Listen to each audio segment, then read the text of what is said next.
கர்த்தருடைய நாமம் மகிமைப்படுவதாக. 339வது வேதவனுடைய பகுதி. தலைப்பு ஒரே எண் பிரபல வசனம். எடுத்துக்காட்டாக ஒன்று சொல்கிறேனே, 12 என்று கொடுக்கப்பட்டதானால் அந்த 12 என்ற எண்ணில் 12ஆம் வசனம் ஏதோ ஒரு ஆகமத்தில் அதிகாரத்தில் 12ஆம் வசனம் பிரபலமாக இருக்கும். அதே போல் 2 பிரபலமான வசனத்தை நீங்கள் கண்டுபிடிக்க வேண்டும்.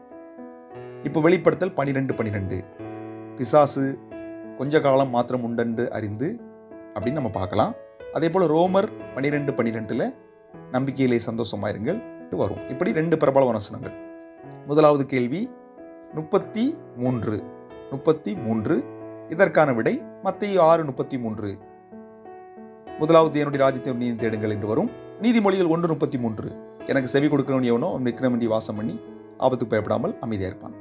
ரெண்டாவது கேள்வி 8வது வசனம். இதை எங்க பார்க்கலாம் அப்படி சொன்னா, ஆகாய் 2:8 வெள்ளியும் என்னுடையது பொன்னும் என்னுடையது என்று கர்த்தர் சொல்கிறார். அதே போல எபேசியர் 2:8 கிருபையினாலே விசுவாசத்தை கொண்டு ரட்சிக்கப்பட்டீர்கள். மூன்றாவது கேள்வி 13ஆம் வசனம். விடை நீதிமொழிகள் 28:13. தன் பாவங்களை மறைக்கிறவன் வாழ்வடைய மாட்டான். பிலிப்பியர் 4:13 என்னை பலப்படுத்திய கிறிஸ்துவினாலே எல்லாவற்றையும் எனக்கு பலன் உண்டு. அடுத்த 4வது கேள்வி 3வது வசனம்.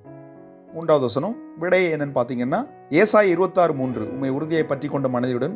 அதே போல எரேமியா 33:3 என்னை நோக்கி கூப்பிடு அப்படின்னு சொல்லி வருகிற வசனத்தை பார்க்கலாம். அடுத்தது 5வது கேள்வி 10வது வசனம் என்று சொல்லும் பொழுது மல்கியா 3:10 தசமபாகத்தை பற்றி அங்கே சொல்லப்பட்டுள்ளதை பார்க்குறோம். யோபு 42:10 யோபு தன் சிநேகிதருக்காக வேண்டுதல் செய்த அந்த வசனம். 6வது கேள்வி 20ஆம் வசனம். வெளிப்படுத்தல் 3:20 வாசற்படியில் நின்று தட்டுகிறேன்.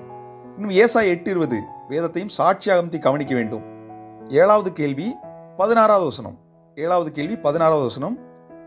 யோவான் 3:16 தேவன் தம்முடைய ஒரே பேரான குமாரனை விசுவாசிக்கிறவன் எவனோ என்று ஆரம்பிக்கிற அந்த வசனம். அதே போல 1 யோவான் 3:16 நம்ம பார்க்கலாம். தேவனுடைய அன்பை பற்றி ஒரு பிரபலமான வசனம் அங்கே இருக்கிறது நம்ம பார்க்கலாம். அடுத்த 8வது கேள்வி 1வது வசனம்.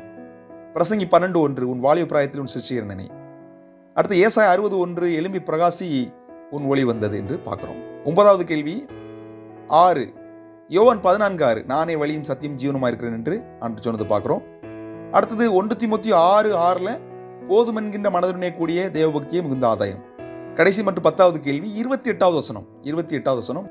ரோமர் 8:28 தேவனிடத்தில் அன்பு கூறுவர்களுக்கு சகல நன்மைக்கு நடக்கிறது. யோவேல் 2:28 மாம்சமான யாவர் மேலும் என் ஆவி ஊற்றுவேன் என்று ஆண்டவர் சொல்கிறார். 339வது கேள்விக்கு விடையளித்த யாவருக்கும் நன்றி. இந்த போட்டியில் பங்கு பெற வேண்டும் என்று விரும்பினால் நம்முடைய